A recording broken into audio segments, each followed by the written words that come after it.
Hey there, Happy New Year. It is New Year's Day. And I forgot to mention in my original recording of this that I'm only going to talk about my 30 through 16 top spots of the new releases of 2024. So, I'm going to do another episode to cover numbers 15 through 1. So, just wanted to make that clear before the episode starts. So, thanks. All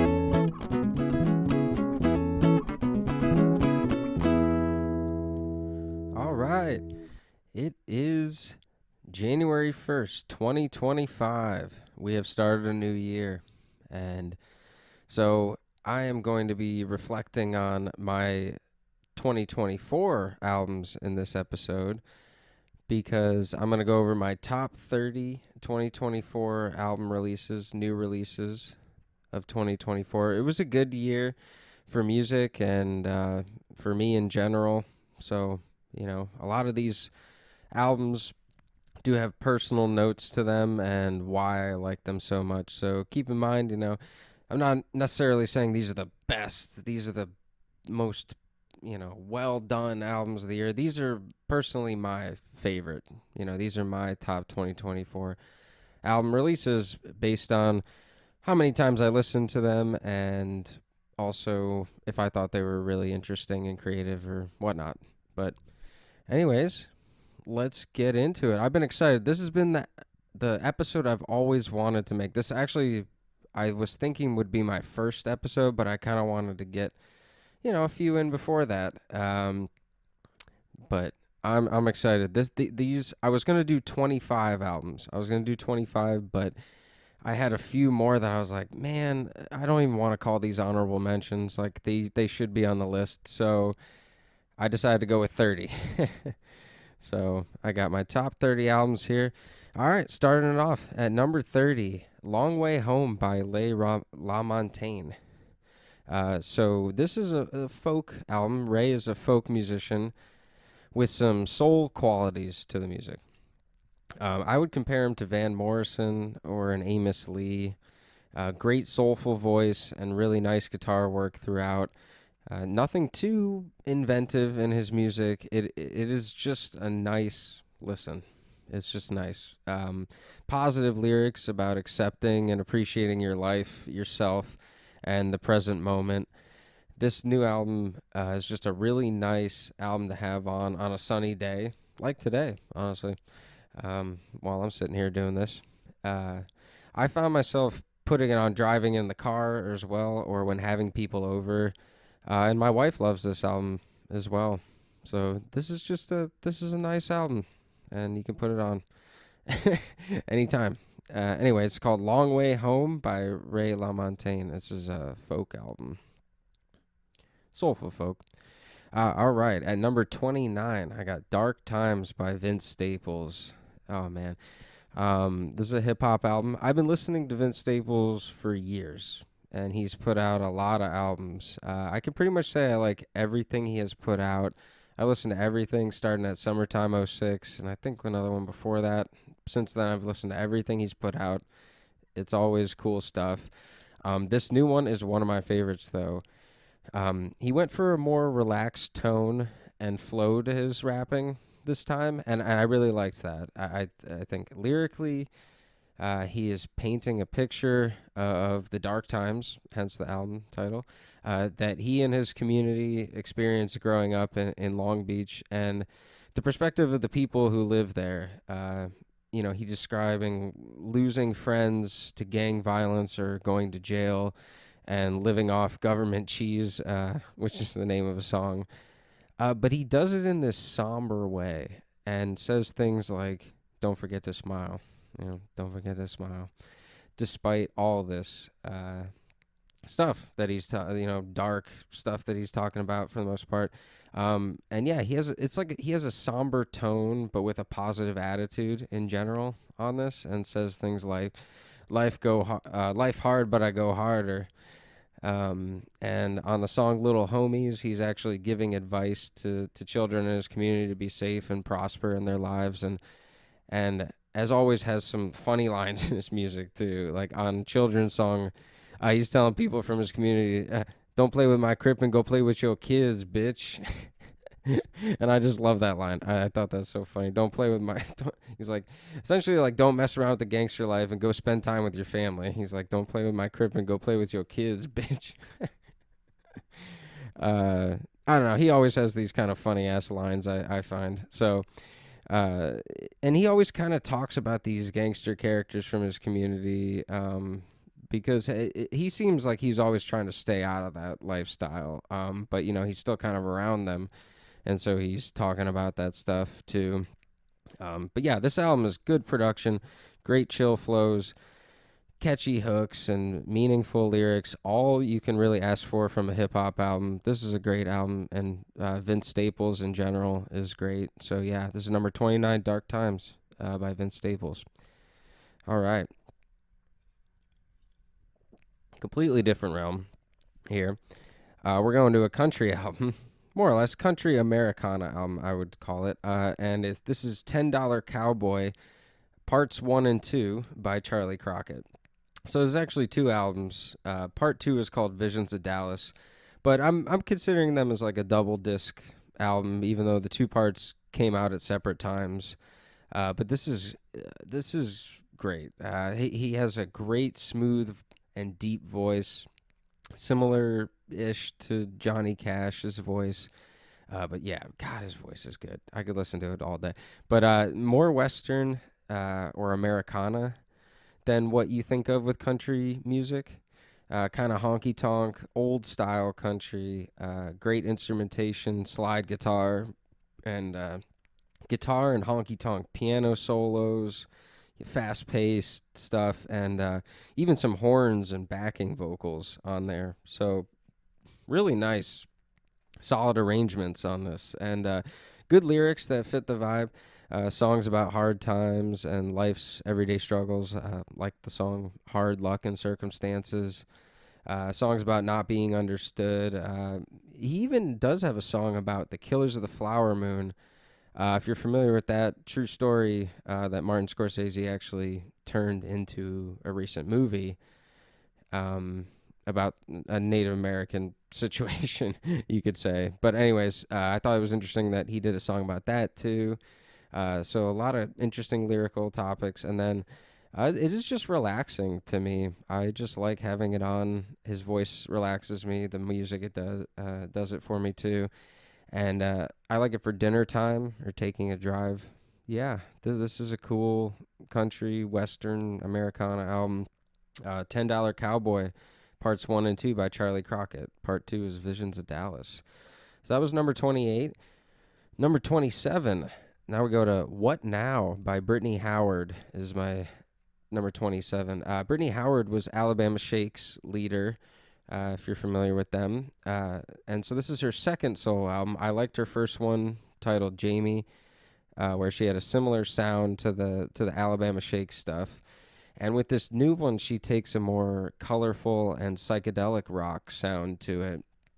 The vocal layers are really interesting. Cool synths and fuzzy guitars, even some electronic production and drums on it. Her voice is great, as always. So good. And yeah, this album was really unique and creative and a truly sonic experience to listen to. Like, it really is something to listen to. But I consider this like an indie soul rock album. It's really pretty unique. So yeah, that's number 27, What Now by Brittany Howard. Pretty quick on that one. But I'm also going to keep this next one quick because I had talked about it in the last episode, and this is number 26, Alligator Bites Never Heal by Doechii. Oh, man. Yeah, this album almost made me want to go to 30 because I'm like, this deserves a spot too. Like, this is a great album. And with each listen, I like this album more. I think the only reason it isn't higher is the songs just felt a little unfinished and short. But I did find out that this album is technically considered a mixtape, so that kind of changed the way I felt about it too. And it made it make more sense that the songs are short and not as full and put together, but I mean, this is a great mixtape. And when I think she comes out with a fully thought out, maybe conceptual project, she will be up there with top hip hop album releases for me, because I love her sound and style, and I'm sure she's going to be great. Yeah. So, on to number 25. This is a hip hop album I haven't talked about yet, but I've been listening to a bunch since it came out. I think in March or something. It's been out for a while. But number 25, Blue Lips by Schoolboy Q. He's back with an ambitious album that has aggressive bangers as well as some laid back tunes. It really does kind of go all over the place with the production. And as always, Schoolboy's giving you so many flows, it's insane. I mean, he switches up his flow so many times, even in the middle of verses. It's impressive. I love Schoolboy and pretty much everything he has put out. Lyrically, he's got a lot of clever lines and punch lines, and he gets a little introspective with being a father, being worried about sending his kids to school and stuff like that. And, of course, his rap voice, his great rap voice, one of the best voices in hip hop, in my opinion. I don't know, I love it. And his ad libs, love the ad libs, yow, stuff like that. It's great. Good features throughout too. My favorite tracks are Thank God for Me, Cooties, Yearn 101, and Blue Slides, which actually is a song that pays homage to Mac Miller. But the whole album is a very fun listen, has a variety of sounds and dynamic performances. This is a great hip-hop album. Yeah, it's just solid. Great hip-hop album. Number 25, Blue Lips by Schoolboy Q. All right, number 24 is an album called A Dream Is All We Know by the Twigs. And this is an incredibly catchy pop rock album. I would compare their sound, especially on here, to the Beach Boys and the Beatles. I mean, there is a song that literally sounds like a Beach Boys song. I mean, straight up, just sounds like that. But they have fabulous harmonies. The two main vocalists and writers just mesh so well together. And yeah, fabulous harmonies and vocal performances from the two leaders of the band. Cool guitar parts that give me some like George Harrison style riffs and chords from like Help and Revolver Beatles albums. But yeah, I played this album a bunch because it is just a fun, upbeat vibe, and I would say is accessible to pretty much most people. Yeah, it's just it's beautiful music, but also like catchy and fun too. But yeah, my favorite tracks are Golden Years and Peppermint Roses. I liked quite a bit. I enjoyed their previous album quite a bit last year as well. That's called Everything Harmony. Also was great. I think they got even better with this one. It's a little different. Everything Harmony is a little more chill, folky. This one gets a little more, I guess, upbeat, so to speak. And yeah, but this is just a great album. Dream Is All We Know by the Twigs, number 24. Yeah, I've been playing the hell out of that. Number 23, Auditorium, Volume 1, Common and Pete Rock. And I mentioned this one in my first episode, so I'll keep it quick. But essentially, this is great soul sample beat production. This is a hip-hop album, if I didn't mention that. But yeah, great soul sample beat production, which is my favorite style of beats. Common is consistent and provocative as ever. I can put this album on at any time and any place and let this thing play through. Yeah, very good hip-hop that I think anyone, even not super hip-hop fans, could enjoy or at least appreciate and respect. Because, yeah, this is just this is solid hip-hop. This is great. I love this stuff. So, yeah, that's number 23, Auditorium, Volume 1. Hopefully there's more volumes with Common and Pete Rock. All right, number 22.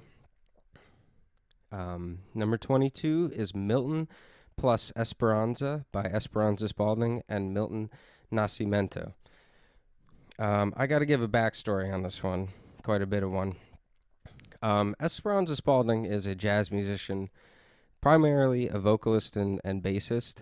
I've been listening to her since 2012, and I think my favorite albums of hers is Radio Music Society, which is a straightforward jazz album, but with modern styles and vocals, and pretty accessible too. It's not crazy improv jazz. It's you know radio songs kind of. But she has taken her sound in quite a few different directions through her career. The album Emily's De-Evolution is also one of my favorites. It's more of a psychedelic rock and jazz fusion album that has a concept of breaking out of society's structures and becoming your own unique individual. That album just really spoke to me when I listened to it in college quite a bit. And I saw her live during that tour with one of my best friends, Ty, who absolutely loved her music in general, and was pretty enthralled with her. We also watched her very unique creation of an entire album in only 77 hours, while she live streamed the entire writing and recording process. And me and Ty watched that whole live stream as it was happening. And all these things make this album very personal to me, because if you know me well enough, then you know that my good buddy Ty passed away a few years ago, and you know how much I love him.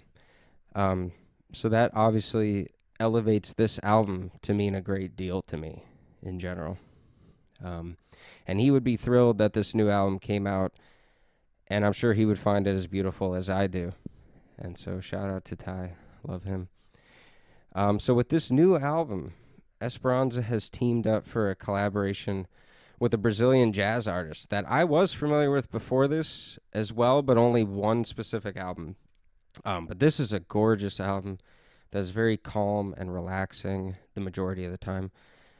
It centers around the pairing of their vocals and subtly incorporates many other instruments. It is a lot of vocal-centered music. Their voices together is something special, though. They really sound wonderful together. And it also features Paul Simon, who I regard as one of the greatest musicians of all time as well. But yeah, he's featured on one of the songs. So the personnel on this is great. I mean, they have, great musicians. My favorite song on the album is Auditorium, because, oh man, the second half of the song goes into this powerful sound with Esperanza doing these amazing vocal runs. I mean, she does that in general on this album and in general. But she had she had me singing random shit around the house because I was just like wanting to emulate her a little bit. So I was like going to the Colombian bakery up the road just singing, I'm getting me some empanadas, empanadas. I'm getting me some empanadas, empanadas. And just stupid shit. Just because, I don't know, she inspired me. And she sounds so wonderful on it and joyous. It's great. I also thought that their cover of the Beatles, A Day in the Life, was really, really cool. I thought they did a unique job of covering it. Beautiful. Yeah, but this is a beautiful, calming Brazilian jazz fusion album from one of my favorites in jazz, and personally as well. Esperanza Spalding and Milton Nascimento. The album's called Milton plus Esperanza. So, all right. Completely different realm. Again,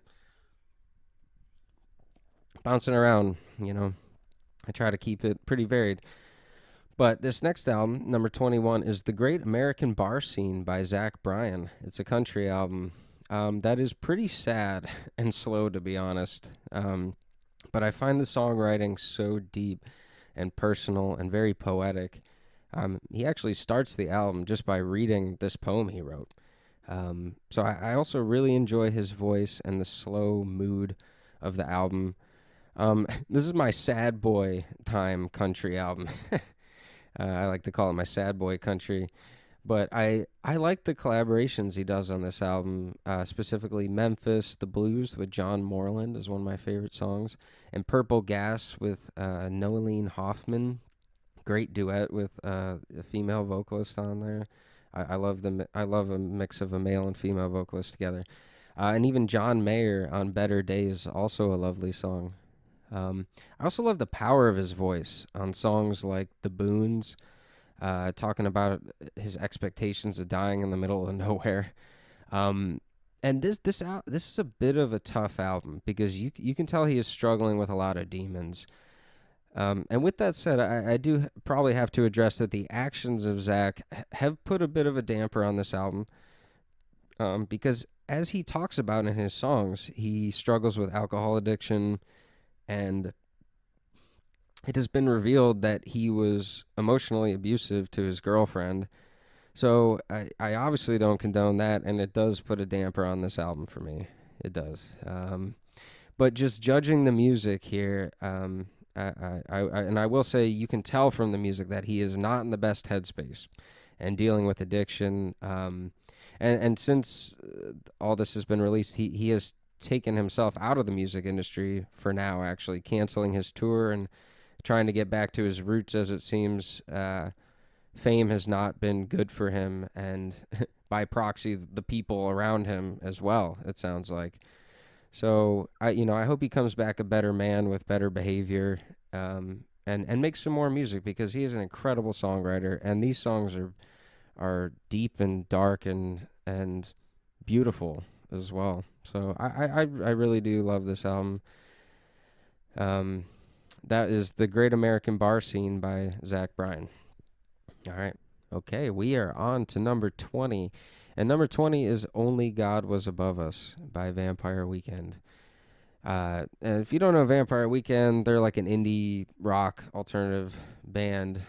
But I've been listening to them for a long ass time now. And I mean, I love their first. I pretty much like all their albums for the most part. I think their last album was a little left some to be desired, but they came back with a great album this year. There is so much going on with the instrumentation. The most impressive being the piano, I would say. I love all the piano lines, which are in pretty much every song. And there's also some really cool guitar parts, per usual, with them. That on Prep School Gangsters and Pravda are a couple songs. There's also violin and string parts throughout. Crazy sounding synths. All kinds of sounds in this. What I find interesting is the melodies of the instruments are that of classical music. Those melodies are like really sound like some classical stuff. And it's cool that they are able to incorporate that into a more indie rock, modern indie rock sound. Really cool. This is my favorite they've put out in a long time, honestly, and one of my favorites of all by them. Yeah, this is Only God Was Above Us by Vampire Weekend. All right, number 19, Acadia by Yasmin Williams.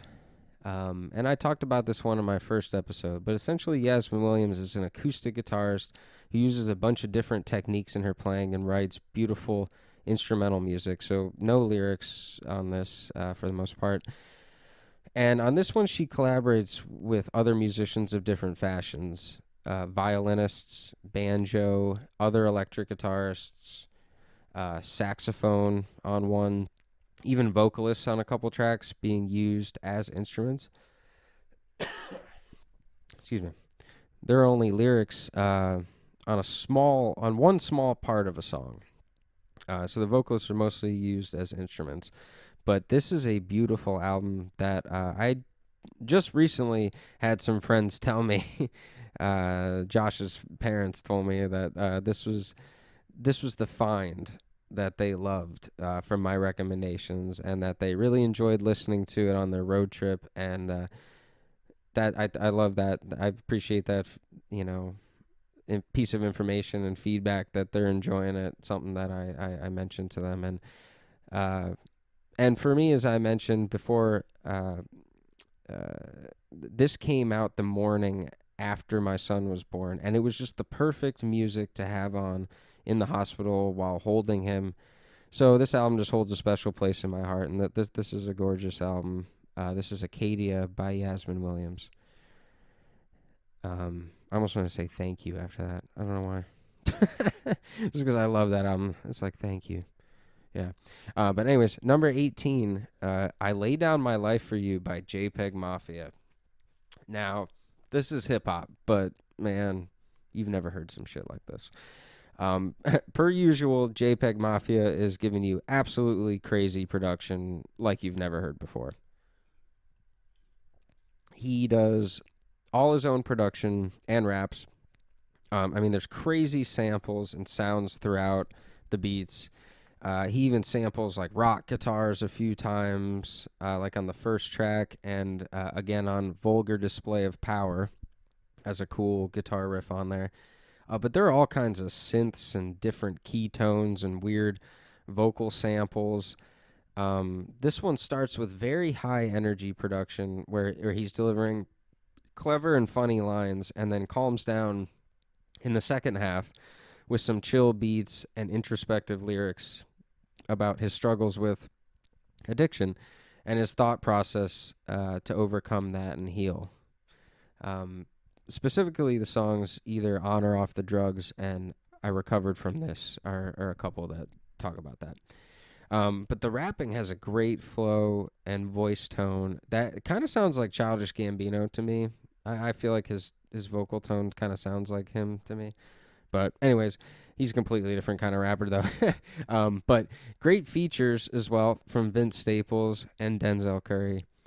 The rapping is super solid, but I will say the production just takes the forefront. I mean, if you haven't heard JPEGMAFIA before, this is what his music is like, and it will be more than likely the weirdest hip-hop you've ever heard in your life.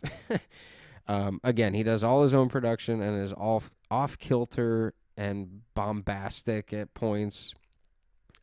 It's really unique and creative. And there's no one who sounds like JPEG. I can really only compare it to the hip-hop group Death Grips, kinda. It's not even... There's really nobody who sounds like JPEGMAFIA. I love it. I love listening to it because every time I listen to it, I catch more interesting stuff in it. Yeah, this album's incredible, and most of JPEGMAFIA's albums are, I think. Yeah. This one is called I Lay Down My Life for You by JPEGMAFIA. All right, just two more for you because I'm going to come back with another episode, like I said, to give you my 15-1 spots. But at number 17, Tiger's Blood by Waxahatchee, indie folk album. And I talked about this one in the first episode as well. This is a gorgeous indie folk album. I love her voice so much. She just has enough rasp in it and has these wonderful harmonies throughout the album. My favorite songs are Right Back to It and Much Ado About Nothing. I have been playing this so much, and also my wife has been listening to it a lot, and I think it might be her second favorite album of the year or something. It's up there for her, for sure. They also put out a Tiny Desk concert that was so good. So good. It solidified this album in my top albums because they just sounded so great, and I loved it. And I'm going to provide the link to that as well in the description because everybody should watch that Tiny Desk concert. Yeah, I thought it was beautiful. Put it on in the morning, just relax with some coffee and listen to that. Oh, man, it's so nice. But this album is Tiger's Blood by Waxahatchee. All right, and my last album for this episode, at number 16, Rich Ass Haitian by Makami. This is a hip-hop album, and if you listen to this, you will hear right away how truly skilled this guy is at rapping. I mean, insane rhyme schemes. An ability to stick with the same rhyme sound for an entire verse and have internal rhyme schemes too. I compare his rapping style to that of MF Doom a bit, but with a little more presence in his vocal tone. Yeah, the production is chill, jazzy, boom bap, pretty lo-fi beats. Some beats from Conductor Williams are on here, and K Tronada produced the title track, which is the most upbeat song on the album.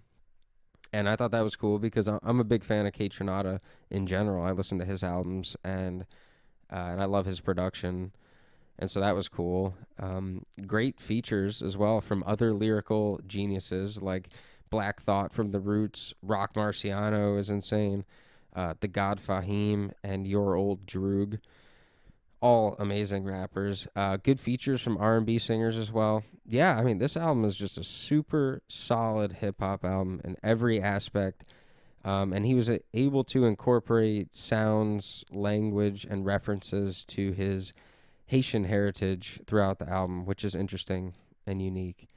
And yeah, this guy is just, oh my God, lyrically just rapping his ass off. It is crazy.